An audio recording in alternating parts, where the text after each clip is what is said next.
Game Master in Action presents Biographies, stories of characters that you should meet, or maybe better, avoid. If one day you end up in one of those pubs located on a forgotten deck of a space station that no one wants to visit, you may hear weird and unbelievable stories. From time to time, someone may drop a name, Dr. Olivia Backwood. Some talk about her with respect, some with hate, but all of them with a little bit of fear. Who is she?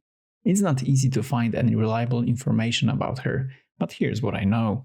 She's a bioengineer, born on Earth as a citizen of the Free World Empire. There is not much record of the early stage of her career, and it seems that her story begins with the tragic flight of Merlin. As a reminder, this spaceship went missing around Sector 955 and was found almost a decade later, in the area of Anchor Point Station. There were no survivors except of Dr. Olivia Backwood. The official record from that case showed that she claimed that she woke up from a cryosleep and the ship was abandoned.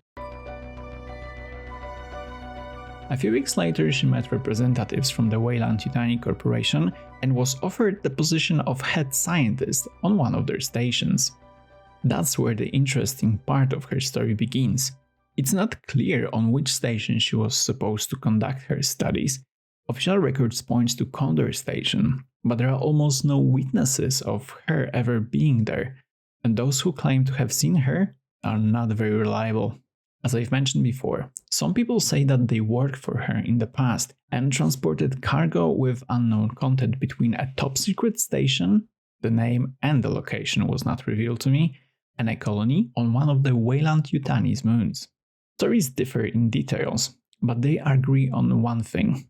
Both places seem to be a site of bioengineering experiments.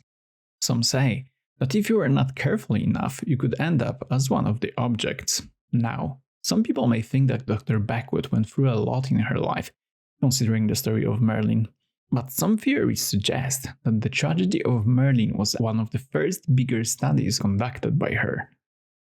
People who met her in the past say that she knows no boundaries when it comes to science, and even not Weyland-Yutani can control her.